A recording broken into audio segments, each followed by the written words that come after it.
అచ్చిరాని బందిపోటు. ఒకప్పుడు కన్యాకుబ్జ నగరానికి దూరంగా ఉన్న అరణ్యంలో ఒక దొంగల ముఠా ఉండేది. ఆ దొంగలు అప్పుడప్పుడు నగరం మీద పడి దోపిడీలు చేసి ధనం తెచ్చి అరణ్యంలో తాముండే చోట దాస్తూ ఉండేవాళ్లు. నగరంలో దోపిడీలు చేసే వీలు లేనప్పుడు గ్రామాల మీద పడి దోచుకునేవారు. ఒకసారి దొంగలు నగరంలో దొంగతనాలు చేయటానికి నిశ్చయించారు. అందుకోసం వాళ్ళు ముందుగానే మారువేషాలలో నగరమంతా తిరిగి ఏ ఇళ్లు కొల్లగొట్టాలో తేల్చుకున్నారు. వారికి 2 ఇళ్లు దొరికాయి. ఒకటి ఒక లోభి ఇల్లు. ఆ లోభి దగ్గర ఎంత ధనం మూలుగుతున్నది ఎవరికీ తెలియదు. ఎప్పుడూ చినిగిన బట్టలు వేసుకుని అతి పేదవాడిలాగా కనపడేవాడు. పగలు ఇల్లు దాటిపోవలసి వస్తే ఇంటికి 3 తాళాలు వేసి మరీ వెళ్లేవాడు. రాత్రి చీకటి పడకముందే తలుపులన్నీ మూసుకుని పడుకునేవాడు. ఇంటో ఆ పిసినగొట్టుకు తోడెవ్వరూ లేరు. దొంగలు దోచటానికి నిశ్చయించిన 2వ ఇల్లు ఒక క్షత్రియుడిది. ఈయన చాలా ధనికుడు. ఇంటి నిండా నౌకర్లే. ఆయనకు వేటాడటము, అడవి మృగాలను ప్రాణాలతో పట్టుకుని తెచ్చి తన ఇంట బోనులలో ఉంచటము సరదా. ఈ 2 ఇళ్లను దోచుకోవటానికి దొంగలు 2 ముఠాలుగా చీలారు. పెద్ద దొంగతనాలు చేసే ధైర్య సాహసాలు లేని 3 దొంగల మటుకు తామొక జట్టుగా బయలుదేరి నగరంలో చిన్న చిన్న ఇళ్లు దోచటానికి నిశ్చయించారు. 2 రోజుల్లో వారు తమ ప్రయత్నాలన్నీ పూర్తి చేసుకుని 3వ రోజు రాత్రి నగరం ప్రవేశించారు. చిన్న ఇళ్లు దోచడానికి బయలుదేరిన ముఠ ఒక చిన్న మిద్దె మీద ఉండే ముసలవ్వను దోచడానికి నిశ్చయించింది. వీధిలో 2ని నిలబెట్టి 3వవాడు మిద్దె ఎక్కాడు. ముసలవ్వ కుక్కి మంచంలో పడుకుని గురకబెట్టి నిద్రపోతోంది. దొంగవాడు ఒక్కొక్క వస్తువే తీసి వీధి వైపు ఉన్న పెట్టగోడ మీదుగా గిరవాటు వేయసాగాడు. దాదాపు అన్ని వస్తువులు కింద పారేశాక దొంగకు ముసలిదాని పక్క కూడా కాజేయాలని అనిపించింది. అందుచేత వాడు ముసలవ్వను మంచం మీద నుంచి కిందికి దొర్లించి పక్క చుట్టడం మొదలుపెట్టాడు. అవ్వ నిద్రలేచి, "ఇదేం పని నాయనా, నా వస్తువులన్నీ తీసి ఆ భాగ్యవంతుల ఆవరణలో వేస్తున్నావు" అన్నది. తాను ముసలవ్వ వస్తువులను పారేసింది వీధిలోకి కాదా అని దొంగకు అనుమానం వచ్చింది. తాను పడేసిన వస్తువులను తన అనుచరులు తీసుకున్నారో లేదో చూడటానికి పెట్టగోడ దగ్గరికి వెళ్ళాడు. వెంటనే ముసలమ్మ వాడి కాళ్ళు పట్టుకుని వాడిని వీధిలోకి తోసేసింది. అలా పడటంలో వాడు మెడ విరిగి వెంటనే చనిపోయాడు. మిగిలిన 2 దొంగలు బెదిరి పారిపోయారు. లోభి ఇల్లు దోచపోయిన ముఠ అర్ధరాత్రి వేళ ఆ ఇంటి వద్దకు చేరింది. ఇల్లంతా కోటలాగా ఉంది. తలుపు పగలగొట్టి గాని లోపలికి పోయే అవకాశం లేదు. తలుపు విరగదోస్తే చప్పుడవుతుంది. చుట్టుపక్కల వాళ్ళు లేచి మన పనికి విఘ్నం కలిగిస్తారు. అందుచేత చాకుతో తలుపు తొలిచి చెయ్యి పట్టే కంత చేసి లోపల గడియ తీస్తాను అన్నాడు ముఠా నాయకుడు. అయితే వాడు చాకుతో తలుపు తొలుస్తూ ఉండగా లోపల ఉన్న లోభి మేల్కొన్నాడు. దొంగ తగినంత కంత చేసి గడియ అందుకోవటానికి చెయ్యి లోపల పెట్టేసరికి ఆ లోభి వాడి అరచేతిలో నుంచి తలుపులోకి ఒక పెద్ద మేకు దిగవేశాడు. దొంగ చెయ్యి తలుపుకు పట్టుకుపోయింది. ఈ లోపుగా లోభి కిటికీలు తెరిచి "దొంగలు దొంగలు" అని 4 వైపు ఇళ్లవాళ్లకు వినపడేట్టు పెడబొబ్బలు పెట్టాడు. పొరుగిళ్లవాడు గడ్డపారలు, కొడవళ్లు, గండ్రగొడ్డళ్లు, కర్రలు తీసుకుని లోభి ఇంటి వైపు పరిగెత్తుకు రాసాగారు. "తమ్ములారా, మనం పారిపోవాలి. నా చెయ్యి తెగ్గొట్టందే నేను మీతో పారిపోలేను. నన్ను పట్టుకున్నారంటే చిత్రవధ చేస్తారు. అందుచేత దయచేసి నా చెయ్యి తెగ్గొట్టండి" అని ముఠానాయకుడు తన వాళ్ళని వేడుకున్నాడు. వాళ్ళు అలాగే చేసి తెగిన చేతిని దొరికినన్ని పైబట్టలు కట్టి దారి పొడుగున రక్తం మరకలు పడి తమ జాడ బయటపడకుండా జాగ్రత్త పడ్డారు. తర్వాత వాళ్ళంతా సత్తువ కొద్దీ అడవికేసి పరిగెత్తారు. కానీ పురజనులు వాళ్ళని విడిచిపెట్టక వెంటపడ్డారు. చెయ్యి తెగిన దొంగ మిగిలిన వాళ్లతో పరిగెత్తలేక కత్తితో ఆత్మహత్య చేసుకుని దారిలో పడిపోయాడు.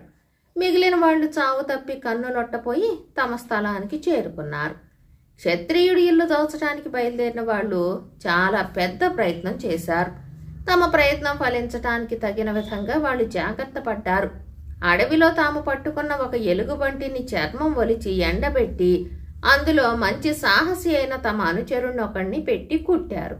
దొంగతనం చేయదలిచిన రోజు సాయంకాలమే 2 దొంగలు వేటగాళ్లలాగా వేషాలు వేసుకుని తమ అనుచరుణ్ణి ఒక బోనులో పెట్టి క్షత్రియుడి ఇంటికి తీసుకుపోయి, "మహారాజా, ఈ ఎలుగుబంటిని మీకు కానుకగా తెచ్చాం, పుచ్చుకోండి" అన్నారు. క్షత్రియుడు వారి మాటలు నమ్మి నౌకర్లతో, "ఒరేయ్, దీన్ని మన ఎలుగుబంట్లతో పాటు పెట్టండి" అన్నాడు. దొంగలు కంగారు పడి అయ్యా అయ్యా, దీనికి రోగం వచ్చి ఇప్పుడిప్పుడే కోలుకుంటున్నది, అందుచేత దక్షిణపు గాలి తగిలే చోట ఇంట్లోనే ఉంచండి అన్నారు. క్షత్రియుడు అందుకు ఒప్పుకుని వారికి బహుమానం ఇచ్చి పంపాడు. అర్ధరాత్రి అందరూ సుఖంగా నిద్రపోయే వేళ ఎలుగుబంటి చర్మం కప్పుకున్న దొంగ బోనులో నుంచి బయటికి వచ్చి క్షత్రియుడి ఇంటి తలవాకిలి తెరిచాడు. బయట వేచి ఉన్న దొంగలందరూ లోపలికి వచ్చారు. ఖజానా అంతా పడమటి వైపు గదిలో ఉంది. దీపాలు పెట్టేవాళ్ళ దాదాపు మణుగు వెండి సామాను ఆ గదిలో పెట్టారు. ఆ గది తాళపు చెవులు పెద్ద పహారా వాడి దగ్గర ఉన్నాయి. వాడు వసారాలో నిద్రపోతాడు అని ఎలుగుబంటి దొంగ చెప్పాడు. వాడి అనుచరులు పెద్ద పహారా వాడిని చంపేసి తాళపు చెవుల గుత్తి సంపాదించారు. వాళ్ళు ఖజానా గదికేసి వెళుతూ తమ అనుచరుడితో, నువ్వెక్కడే తిరుగుతూ ఉండు, ఒకవేళ ఏ నౌకరైనా లేచినా నిన్ను చూసి భయపడి కిక్కురు మనకుండా లోపలికి పోయి దాక్కుంటాడు అన్నారు. ఎలుగుబంటి దొంగ సరేనని ఆవరణలో అటు ఇటు తిరగసాగాడు. బోనులో నుంచి తప్పించుకున్న ఎలుగుబంటిని చూసి క్షత్రియుడి నౌకర్లు బెదురుతారనుకోవడంతో దొంగలు పప్పులో కాలేశారు. వాళ్లకు అడవి మృగాలు అలవాటే. దొంగలు ఖజానాలోకి దూరిన కొద్దిసేపటికి ఒక నౌకర్ లేచి ఆవరణలోకి వచ్చాడు. బోనులో ఉండవలసిన ఎలుగుబంటి బయట తిరుగుతూ ఉండటం వాడికి కనిపించింది. వెంటనే వాడు కేక పెట్టి మిగిలిన వాళ్ళని అందరినీ కేక వేశాడు. నౌకర్లు దివిటీలతోనూ ఈటెలతోనూ కత్తులతోనూ వచ్చి ఎలుగుబంటి దొంగను చుట్టుముట్టారు. ఈలోగా ఎవరో వేట కుక్కలను వదిలారు. అవి ఎలుగుబంటి దొంగను పట్టుకుని పేకసాగాయి. దొంగ బయటికి పోదామని ప్రయత్నించాడు గాని నౌకర్లు తలుపు మూసేశారు. ఎలుగుబంటి దొంగ తన ప్రాణం రక్షించుకునేటందుకు గోళ్లతో కుక్కలను పేకసాగాడు. వెంటనే ఒక నౌకరు ఈటితో వాడి డొక్కలో పొడిచి వాడిని చంపేశాడు. చచ్చిపోయిన ఎలుగుబంటి దొంగను సమీపించగానే నౌకర్లకు అది నిజమైన ఎలుగుబంటి కాదని తెలిసిపోయింది. వాడు దొంగ అయి ఉండాలి. వాణ్ణి తెచ్చి బహుమానంగా ఇచ్చిన వాళ్ళు దొంగలే అయి ఉండాలి. ఈ దొంగ బోనులో నుంచి బయటికి వచ్చి తన అనుచరులను ఇంటి లోపలికి రానిచ్చి ఉంటాడు. ఈ సంగతులు స్ఫురించగానే నౌకర్లు ఖజానా గదికి పరిగెత్తారు. అక్కడ వారికి మిగిలిన దొంగలు దొరికిపోయారు. ఆ విధంగా ఆ రాత్రి దొంగలు తలపెట్టిన బందిపోటు సర్వనాశనంతో ముగిసింది. కథ సమాప్తం. చూపు ఆనని వాళ్ళు. ఒక ఊళ్ళో ముగ్గురు అన్నదమ్ములు పక్క పక్క ఇళ్లలో నివసిస్తూ ఉండేవాళ్ళు. ఆ ముగ్గురికి అపరిమితమైన చత్వారం. ఏ వస్తువైనా ముక్కు దగ్గర పెట్టుకుంటే గాని కనిపించేది కాదు. ఆ అన్నదమ్ములు ముగ్గురు ఒకనాటి సాయంకాలం పెద్దవాడి ఇంట కలుసుకుని లోకాభిరామాయణం మాట్లాడుతున్నారు. మధ్యలో పెద్దవాడు తన తమ్ములతో, అన్నట్టు ఈ మధ్య నా చూపు చాలా బాగైంది సుమా. అంత దూరాన దోమ కనిపిస్తే అది ఆడదో మగదో పోల్చగలుగుతున్నాను అనుకోండి అన్నాడు. చాలే నీ బడాయిలు, వారం క్రితమేగా నువ్వు పట్టపగలు కావడి వాడిపైన పడింది అన్నాడు రెండోవాడు. పగలు మాట అటుంచు, చీకటి పడిన కొద్దీ అద్భుతంగా చూపు ఆనుతున్నది. కొందరికి రాత్రి చూపు ఉంటుందట అన్నాడు పెద్దవాడు. ఇవన్నీ ఎందుకొచ్చిన కబుర్లు? తింటే గాని రుచి తెలియదు. ఎవరి చూపు ఎటువంటిదో పరీక్ష పెడితే క్షణంలో తేలిపోతుంది అన్నాడు మూడోవాడు. ఏమిటా పరీక్ష అన్నాడు రెండోవాడు. చెబుతాను వినండి. మన వీధికి ఎదురుగా సత్రం వాకిలి ఉన్నదే, ఆ వాకిలి పైన రేపు ఉదయం ధర్మశాసనం శిల ఇస్తున్నారు. ఆ శిలపైన ఏమి చెక్కి ఉన్నదో చదవటమే మనకు పరీక్ష. దాని మీద అక్షరాలను మనలో ఎవరు ఎక్కువ దగ్గరగా నిలబడి చదవగలిగితే వాడు ఓడినట్టు. మిగిలిన ఇద్దరికి ఓడినవాడు భోజనం పెట్టేటట్టు పందెం అన్నాడు మూడోవాడు. దీనికి పెద్దవాళ్ళిద్దరూ సరేనన్నారు. చిన్నవాళ్లు తమ ఇళ్లకు వెళ్ళిపోయాక పెద్దవాడికి బెంగ పట్టుకుంది. కారణం ఏంటంటే ఆ శాసనాన్ని ముక్కుతో తాకి గాని చదవలేడు. ఈ సమస్య గురించి చాలాసేపు సతమతమైన మీదట పెద్దవాడికి దివ్యమైన ఆలోచన తట్టింది. సత్రంలో గుమాస్తా ఉంటాడు. ఆయన అడిగితే ఆ ధర్మశాసనం పలకపైన ఏమున్నది చెప్పేస్తాడు. ఈ ఆలోచన తట్టగానే పెద్దవాడు బయలుదేరి సత్రానికి వెళ్ళాడు. ఏదో పని మీద దయచేశారు అన్నాడు సత్రం గుమాస్తా. మరేమీ లేదు, రేపు ధర్మశిల వేస్తున్నారటగా, దాని మీద ఏమి రాయించారేమిటి అన్నాడు పెద్దవాడు. ఏమీ లేదండి, శ్రీరామ కటాక్షము అని రాయించారు అన్నాడు గుమాస్తా. పెద్దవాడు ఆనందభరితుడై గుమాస్తా వద్ద సెలవు పుచ్చుకుని ఇంటికి బయలుదేరాడు. సత్రం వాకిలి వద్దనే రెండోవాడు పెద్దవాడికి ఎదురొచ్చాడు. అయితే ఇద్దరూ చూపు ఆనని వాళ్లే గనక ఒకరినొకరు గమనించలేదు. పెద్దవాడికి వచ్చిన ఆలోచన రెండోవాడికి వచ్చింది. అతను కూడా గుమస్తా వద్దకు వెళ్లి పెద్దవాడు అడిగినట్టే ధర్మశాసనం పైన ఏం రాయించారని అడిగాడు. ప్రతివాళ్ళు ఇదే సంగతి అడగటం చూసి ఆశ్చర్యపడుతూ గుమాస్తా పెద్దవాడికి చెప్పినట్టే జవాబు చెప్పాడు. రెండోవాడు అంతటితో తృప్తిపడి వెళ్ళిపోక, పలక ఏ రంగుది, అక్షరాలు ఏ రంగు అని అడిగాడు. తెల్లటి చలవరాతి పైన బంగారు చెక్కుడు అక్షరాలు అన్నాడు గుమాస్తా. రెండోవాడు వెళ్ళిన కాసేపటికి మూడోవాడు వచ్చి గుమాస్తాను మొదటివాడు అడిగినట్టే అడిగాడు. గుమాస్తా చెప్పాడు, శ్రీరామ కటాక్షము అన్నదాని కింద శాసనం వేయించే వారి పేరు గాని చెక్కించలేదా ఏం అన్నాడు మూడోవాడు. చిన్న అక్షరాలతో ఫలానా వారని చెక్కించారు, దానికి ఏ రంగు పూశారని అడుగుతారేమో, ఎర్ర రంగు అన్నాడు గుమాస్తా నవ్వుతూ. అన్నదమ్ములు ముగ్గురు నేను గెలిచా అనుకుంటే నేను గెలిచా అనుకుని ఆ రాత్రి నిద్రపోయారు. తెల్లవారగానే పెద్దవాడింటికి మిగిలిన వాళ్ళిద్దరూ వచ్చారు. ధర్మశాసనం చూడపోతామని ముగ్గురికి ఆత్రంగానే ఉంది. అందుచేత అటే ఆలస్యం చేయకుండా ముగ్గురు వీధిలోకి వచ్చారు. పెద్దవాడు చప్పున ఆగి సత్రం కేసి చూసి, ఇంకా దగ్గరికి పోవలసిన అవసరమేముంది, శాసనం పలక మీద అక్షరాలు ఎక్కడికే కనిపిస్తున్నాయి, చదవనా, శ్రీరామ కటాక్షము కొట్ట వచ్చినట్టు కనిపిస్తున్నాయి అన్నాడు. ఈ మాటలు విని చిన్నవాళ్ళిద్దరూ నిర్ఘాంతపోయారు. ఒక్క క్షణం పాటు తాము ఓడామని వాళ్ళు భయపడ్డారు. కానీ రెండోవాడు తెప్పరిల్లుకుని, పలక ఏ రంగుది, అక్షరాలు ఏ రంగు అని అడిగాడు. పెద్దవాడికి గోతిలో పడ్డట్టు అయ్యింది. ఏ రంగా, నీకు రంగు కనిపిస్తుందా ఏమిటి అన్నాడాయన రెండోవాడితో. రంగు కనిపించకపోవడం ఏమిటి, తెల్లటి పలక మీద బంగారు పూత పూసిన చెక్కుడు అక్షరాలు కనిపించటం లేదు అన్నాడు రెండోవాడు. మీరిద్దరూ ఎందుకు పోట్లాడుకుంటారు, ఆ పలక మీద చెక్కి ఉన్న చిన్న అక్షరాలు చదవగలరేమో చూడండి, పెద్ద అక్షరాలు కబోది కూడా చదువుతుంది అన్నాడు మూడోవాడు. పలక మీద చిన్న అక్షరాలు కూడా ఉన్నాయా అన్నారు పెద్దవాళ్ళిద్దరూ. కనిపిస్తుంటేనే, ఎర్రటి అక్షరాలు, ఫలానా వారు అని స్పష్టంగా రాసి ఉంది. ఏమిటో అనుకున్నాను, మీ ఇద్దరు చూపు కంటే నాదే నయమే అన్నాడు మూడోవాడు. పెద్దవాడు తాను కూడా గెలిచిన వాడితో చేరే ఉద్దేశంతో, నీ చూపే మన ముగ్గురులోకి మంచిది, తర్వాత నా చూపు మంచిదంటాను, పెద్ద అక్షరాలను గుర్తించింది నేను గదా, మీరింకా ముందుకు పోబోతుంటే నేను ఎక్కడే ఆగాను, అందుచేత నీకు నాకు రెండోవాడు భోజనం పెట్టాలి అన్నాడు. రెండోవాడు పేచీ పెట్టాడు. అక్షరాలు ఏ రంగో పలక ఏ రంగో తెలుసుకోలేనివాడు చూశాడంటే ఎలా నమ్మడం? కాసేపు ముగ్గురు ఘర్షణ పడి ఎవరి తీర్పైనా తీసుకోవడానికి ఒప్పుకున్నారు. ఇంతలో సత్రం గుమాస్తా అటుగా వచ్చాడు. అయ్యా, మీరెవరో కాస్త మాకు న్యాయం చెప్పండి, ఆ సత్రం ధర్మశాసనం మీద శ్రీరామ కటాక్షము అని రాసి ఉన్నమాట అబద్ధమా అని పెద్దవాడు అడిగాడు. కాదు అన్నాడు గుమాస్తా. పలక తెల్ల చలవరాయే అవునంటారా, దాని మీద బంగారు చెక్కుడు అక్షరాలేనంటారా అన్నాడు రెండోవాడు.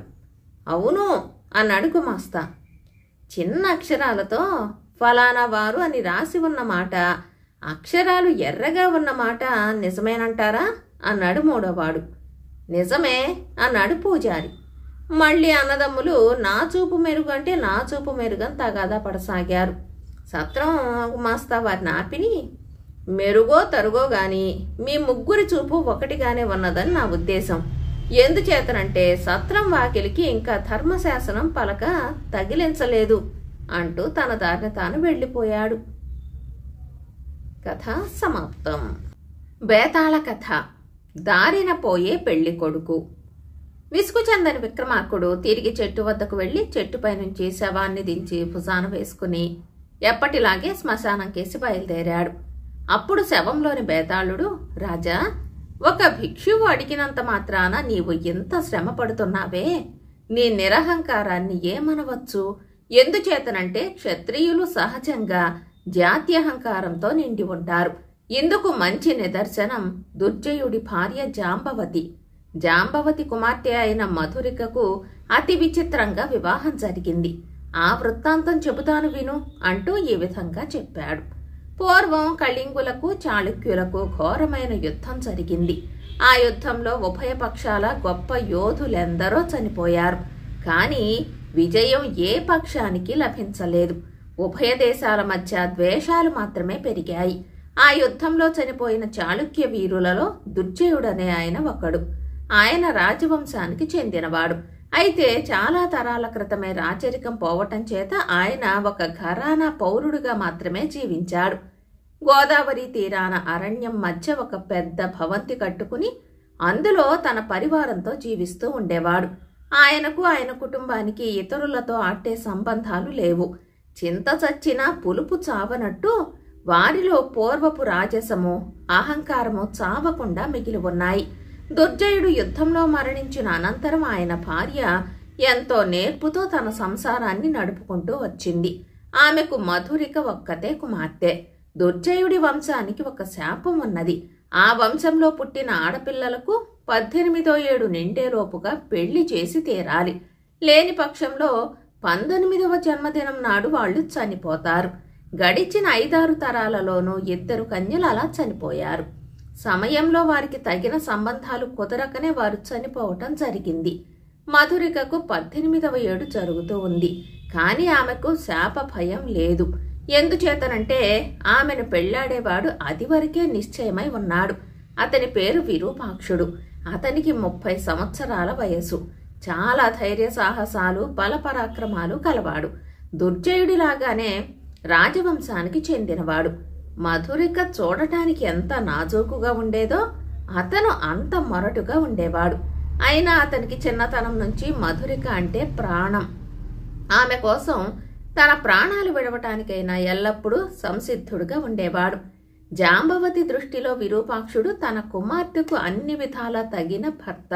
ఎందుచేతనంటే కులంలోనూ గుణంలోనూ అతనికి సాటి ఎవ్వరూ లేరు. పైపెచ్చ అతను దుర్జయుడి కుటుంబానికి మగదిక్కుగా ఉండి జాంబవతి అధికారానికి ఎటువంటి అడ్డు లేకుండా చూసుకుంటూ వస్తున్నాడు. మధురికకు మాత్రం చిన్నతనం నుంచి విరూపాక్షుడంటే ఏదో భయం. అతను దగ్గరికి వస్తే పక్కకు చూసేది. అతని గొంతు వింటే ఉరుము విన్నట్టు వణికేది. అతను ఎంతో ఆప్యాయంగా తనను కుశల ప్రశ్నలు అడిగినా సమాధానం చెప్పటానికి కంగారు పడేది. ఎంతైనా తల్లి నిత్యము చేసే బోధలు విని తనకు విరూపాక్షుడి కన్నా తగిన భర్త లేడని ఆ అమాయకురాలు మనస్ఫూర్తిగా నమ్మింది.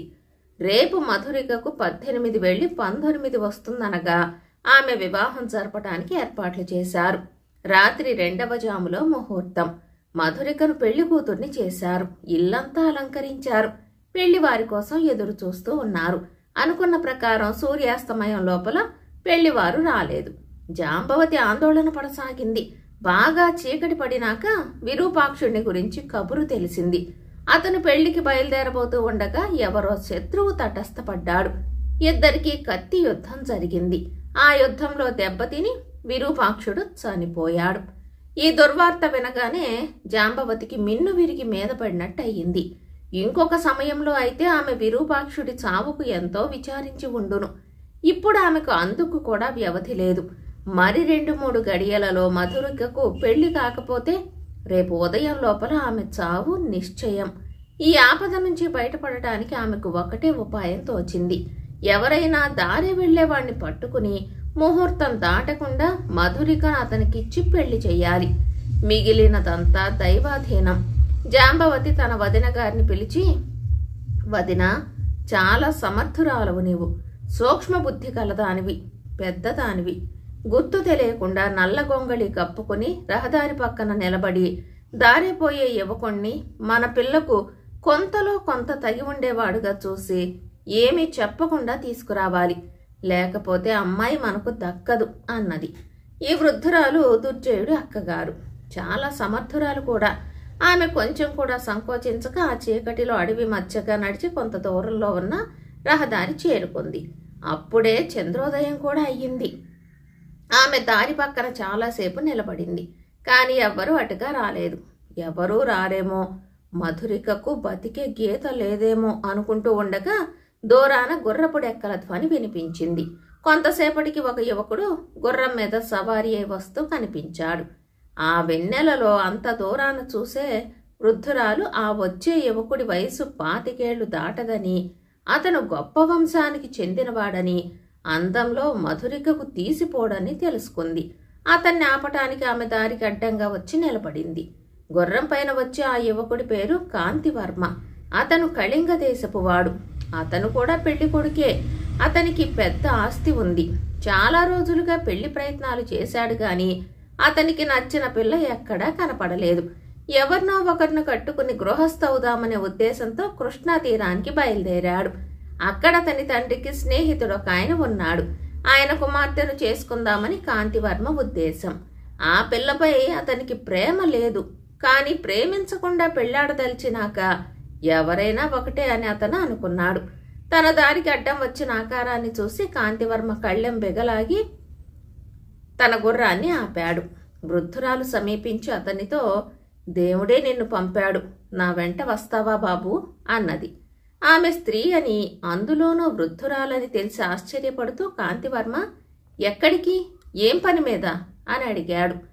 అదంతా చెప్పటానికి పుణ్యకాలం మించిపోతుంది. పిరికివాడివి కాకపోతే నా వెంటరా, నీకు అశుభం జరగదులే అంటూ ఆ వృద్ధురాలు అడవిలో నుంచి దారి తీసింది. కాంతివర్మకు ఏమాత్రము భయం కలగలేదు. పైపెచ్చు ఆసక్తి కలిగింది. తనకు తలవని తలంపుగా ఏదో కొత్త అనుభవం జరగబోతున్నది. అతను గుర్రం దిగి వృద్ధురాలి వెనకనే వెళ్ళాడు. ఇద్దరు కొద్దిసేపట్లో ఇల్లు చేరారు. ఇల్లంతా అలంకరించి ఉండటం చూసి ఏదో పెళ్ళో పేరంటమో జరగబోతుందని అనుకున్నాడు కాంతివర్మ. జాంబవతి అతన్ని పరిశీలించి, పర్వాలేదు, ఈ మాత్రం మనిషి దొరుకుతాడని నేను అనుకోలేదు అన్నది. కాంతివర్మకు కొద్దిగా చిరాకు కలిగింది. నాతో ఏం పనో మీలో ఎవరు చెప్పారు కారు అన్నాడు. నాయనా, నాకు ఒకే ఒక కూతురు. అది తెల్లవారితే బతకదు. నేను ఎలాంటి చిక్కులో ఉండి నిన్ను పిలిపించానో ఆలోచించు. నా పిల్లను చూస్తే నా బాధను మరింత బాగా అర్థం చేసుకుంటావు అన్నది జాంబవతి. కాంతివర్మకంతా అయోమయంగా ఉంది. అతను జాంబవతి వెంట లోపలికి వెళ్లి దీపాల కాంతిలో మిలమిలా మెరిసిపోతున్న మధురికను చూశాడు. అతను అంత అందగత్తెను ఎన్నడూ ఊహించి కూడా ఉండలేదు. ఆమె దేవతా స్త్రీలాగా కనిపించింది. ఆ పిల్లేనా అన్నాడు కాంతివర్మ. అవునాయన, అది రేపి పాటికి శవం అవుతుందంటే నా ప్రాణం ఎలా కొట్టుకుపోతున్నదో ఆలోచించు అన్నది జాంబవతి. ఆమెకేమి జబ్బని అడుగుదామనుకునేటంతలో మధురిక అతని వైపు చూసింది. మరుక్షణం ఆమె చెక్కిళ్లు ఎర్రబడ్డాయి. ఆమె కళ్ళలోకి వింత వెలుగు వచ్చింది. బుద్ధి తెలిసినది మొదలు ఆమె తనకు కాబోయే భర్తను విరూపాక్షుడి రూపంలో మాత్రమే ఊహించుకున్నది. అతను చనిపోయి తనకు దారిపోయే భర్తను కట్టి పెడతారని తెలిసాక అంతకంటే కూడా హీనుడే వస్తాడనుకుంది. అందుచేత యువకుడు అందగాడు అయిన కాంతివర్మ ఆమె కళ్లకు సాక్షాత్తు నవమన్మధుడిలాగా కనిపించాడు. ఎలాగైతేనేం కాంతివర్మ మధురిక ఒకరినొకరు చూస్తూనే ప్రేమించుకున్నారు. కాంతివర్మ ఇంకా ఎన్నో విషయాలు అడుగుతామనుకుంటూ ఉండగా పురోహితుడు ముందుకు వచ్చి, జాంబవతీదేవి గారు, ఆలస్యం చేస్తే ముహూర్తం మించిపోతుంది అన్నాడు. ఇంకా నా ఆలస్యమేమీ లేదు వశిష్ఠు గారు అన్నది జాంబవతి. మధురికను కాంతివర్మను పీటలపై కూర్చోబెట్టి ఒక్క గడియలో పెళ్లి చేసేశారు. కాంతివర్మ ఆత్మాభిమానం లేని మనిషి కాడు. ఈ పిల్లను పెళ్లాడతావా అని అతన్ని ఎవ్వరూ అడగలేదు. సామాన్యపు నౌకర్ని ఆజ్ఞాపించినట్టు ఈ బట్టలు కట్టుకో, అలా పీటల మీద కూర్చో అని ఆజ్ఞాపించారు. కేవలం మధురికపై ఏర్పడిన ప్రేమ కారణంగా ఈ అవమానాలను అతను సహించాడు. మధురిక తనను ప్రేమిస్తున్నదని అతనికి రూఢయ్యింది. పెళ్లి పీటల మీద ఉన్నప్పుడే ఆమె అనేక సార్లు అతని కేసి చూసి చిరునవ్వు నవ్వి ఎవరూ చూడకుండా తల వంచుకుంది. పెళ్ళైపోయాక అందరూ భోజనాలకు కూర్చున్నారు. అప్పుడు జాంబవతి తన అల్లుడి పుట్టు పూర్వోత్తరాలు విచారించింది. అతను కళింగ దేశం వాడని తెలియగానే ఆమెకు కష్టం వేసింది. కాని అతని తండ్రి ధీరవర్మ కళింగులకు చాళుక్యులకు జరిగిన యుద్ధంలో కళింగుల పక్షాన యుద్ధంలో చేరి పోరాడుతూ చనిపోయాడని తెలియగానే ఆమెకు శవం ఎత్తినట్టయింది. ఎంత అన్యాయం, ఎంత దారుణం! నా భర్తను యుద్ధరంగంలో నీ తండ్రి చంపి ఉండవచ్చు. మీ జాతే మాకు శత్రువులు, నువ్వు మాకు గర్భశత్రువువు. పెళ్ళైతే అయ్యింది. నా బిడ్డ ప్రాణం కాపాడటానికి దారిపోయే దానవుడికైనా ఇచ్చి ఉండేదాన్నే. కానీ దాన్ని కాపరానికి పంపను. అది నీతో కాపరం చేసే కన్నా చచ్చిపోతేనే నాకు ఎక్కువ సంతోషం. ఈ పెళ్లి ఇంతటితో సరి. త్వరగా భోజనం కానిచ్చి నీ దారిన నువ్వేం చెయ్యి అన్నది జాంబవతి కాంతివర్మతో. కాంతివర్మ ఘాటుగా జవాబిచ్చి ఉండేవాడే, కానీ మధురిక కళ్ళలో నీరు తిరగటం చూసి సౌమ్యం వహించి, అత్తగారు, మీరు చెప్పినదల్లా చేయటం చూసి నన్ను అసమర్థుడు అనుకున్నారులాగుంది. అలా పొరపాటు పడకండి. నేను నా భార్యను తప్పక వెంట పెట్టుకుపోతాను. ఆ విషయం మీకు సందేహం వద్దు అన్నాడు. ఎంతలో అక్కడికి తూలుతూ ఒక ఒడ్డు పొడుగు మనిషి వచ్చాడు. అతని బట్టలు రక్తంతో తడిసి ఉన్నాయి. అతన్ని చూస్తూనే జాంబవతి, విరూపా, బతికి ఉన్నావా నాయనా? ఎంతసేపు ఏమయ్యావు? సమయానికి నువ్వు లేకపోవటం చేత నిష్కారణంగా పిల్ల గొంతు కోస్తినే అంటూ ఆ వచ్చిన విరూపాక్షుడితో జాంబవతి జరిగిందంతా చెప్పింది. విరూపాక్షుడంతా విని ఒక్క పెడబొబ్బ పెట్టి, దుర్మార్గుడా, నేను పెళ్లాడబోయే కన్యను కాజేస్తావా? అంతు తేలుస్తాను, రా అంటూ కత్తి దూశాడు. కాంతివర్మ ఒక్కసారి మధురిక కేసు చూసి ఆమె విరూపాక్షుడిని చూసి భయపడటం గమనించి తృప్తిపడ్డాడు. అతను విరూపాక్షుడితో, మీ భాష చాలా వింతగా ఉంది. నేను ఎవరినీ కాజేయలేదు. నా అనుమతి కూడా పొందకుండా నన్ను దారి తప్పించి తెచ్చి ఈ మధురికను ఇచ్చి చేశారు. ఆమెను నేను ప్రేమించాను. ఆమెకు నా పైన ప్రేమ ఉన్నదనుకుంటున్నాను. అందుచేత మీరు నన్ను కవ్వించటం ఏమీ సమంజసంగా లేదు అన్నాడు. మధురికను పోగొట్టుకున్న విరూపాక్షుడికి హితం తలకెక్కలేదు. అది వరకు జరిగిన పోరాటంలోనే అతను బాగా దెబ్బతిని రక్తం పోగొట్టుకుని ఉన్నాడు. ఆ గాయాలు నయమయ్యాక అలాగే నీతో యుద్ధం చేస్తాను అని కాంతివర్మ అన్నప్పటికీ విరూపాక్షుడు మొండి పట్టుపట్టి, ఈ రాత్రి నువ్వో నేనో చావాలి. ధీరుడివైతే యుద్ధానికి రా అన్నాడు. నేను నీతో యుద్ధం చెయ్యను. నన్ను రెచ్చగొట్టలేవు అన్నాడు కాంతివర్మ. ఆ మాట వినగానే జాంబవతి కాంతివర్మను నానా మాటలు అన్నది. కళింగులంతా పిరికి పందలేనన్నది. దుర్జయుడి కడుపున పుట్టిన పిల్ల పిరికి వెధవతో కాపురం చెయ్యదన్నది. కాంతివర్మ చివరకు అన్నం ముందు నుంచి లేచి కత్తి చేత పట్టుకుని ముందుకు వచ్చాడు. అతను విరూపాక్షుడు ఇంటికి దూరంగా వెళ్లి తాము పోట్లాడేదానికి స్థలం చూసుకున్నారు. బయట వెన్నెలలో ఇద్దరూ గర్భశత్రువులులాగా నిలబడ్డారు. విరూపాక్షుడు కత్తి ఎత్తి కాంతివర్మ పైకి లంఘించాడు. కాంతివర్మ తన కత్తిని అడ్డం పెట్టుకుని దెబ్బ కాచుకున్నాడు. ఇలా చాలాసార్లు జరిగాక విరూపాక్షుడి గాయాల నుంచి మళ్లీ రక్తం స్రవించసాగింది. అతను స్పృహ తప్పి పడిపోయాడు. మళ్లీ స్పృహ తెలిసేసరికి కాంతివర్మ ముఖం కనిపించింది. నన్ను ఎక్కడ పొడిచావు అని విరూపాక్షుడు అడిగాడు. నిన్ను నేను ఎక్కడా పొడవలేదు. గాయపడి ఉండటం చేత నీ అంతట నీవే సొమ్మసిల్లావు. పిరికి పందలు తప్ప వీరుడైన వాడెవ్వడు గాయపడిన వాడితో పోట్లాడడు అన్నాడు కాంతివర్మ. మధురికను నాకు కాకుండా చేశావన్న ఆవేశంలో మతిపోయి ప్రవర్తించాను. మధురిక నిజంగా నిన్ను ప్రేమిస్తున్నదా అని విరూపాక్షుడు అడిగాడు. ఆమె నీకేసి ఎలా చూసింది, నాకేసి ఎలా చూసింది నువ్వు గమనించలేదా అన్నాడు కాంతివర్మ. విరూపాక్షుడు నిట్టూర్చి, మధురిక సుఖమే నాకు కావాలి అంటూ కాంతివర్మ సహాయంతో ఇంటికి తిరిగి వచ్చాడు. వారిద్దరినీ చూసి జాంబవతి పాలిపోయినట్టు అయిపోయింది. అల్లుడికి జరపవలసిన మర్యాదలన్నీ అయిపోయాయి గనక నా భార్యను తీసుకుని నేను బయలుదేరబోతున్నాను. అడ్డు పెట్టేవారు ఇంకెవరైనా ఉన్నారా అని కాంతివర్మ జాంబవతిని అడిగాడు. అదేమిటి నాయనా, నూతన వధూవరులు ఆడపిల్ల అత్తవారింటికి వెళ్లే మర్యాదలన్నీ చెయ్యాలి అన్నది జాంబవతి. తనను గురించి తన అత్తగారి అభిప్రాయం మార్చుకున్నదని తెలియగానే కాంతివర్మ సంతోషించాడు. బేతాళుడు ఈ కథ చెప్పి, రాజా, నాకొక్క సందేహం. జాంబవతి కాంతివర్మ గురించి తన అభిప్రాయం ఎందుకు మార్చుకున్నది? తనకు కుడి చెయ్యిలాగా ఉంటున్న విరూపాక్షుడిని చంపక విడిచిపుచ్చాడన్న కృతజ్ఞతతోనా, లేక విరూపాక్షుడు కాంతివర్మకు మిత్రుడైపోయాక తన పంతో నెగ్గించేవారెవ్వరూ ఉండరన్న భయంతోనా? ఈ ప్రశ్నకు సమాధానం తెలిసి కూడా చెప్పకపోయావో నీ తల 1000 చెక్కలవుతుంది అన్నాడు.